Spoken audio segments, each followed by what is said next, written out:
Настя, сколько в месяц мы платим за коммуналку?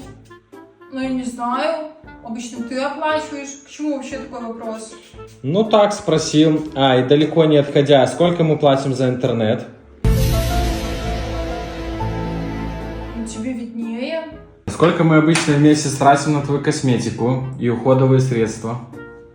Я не знаю. А сколько для нашего кота стоит корм-наполнитель? Я не знаю. Настя, вот мы сейчас были в магазине, купили тебе кучу одежды. Сколько это все стоило? Жень, ну я не знаю, не обратила внимания. Ты же, как обычно, все оплачивал.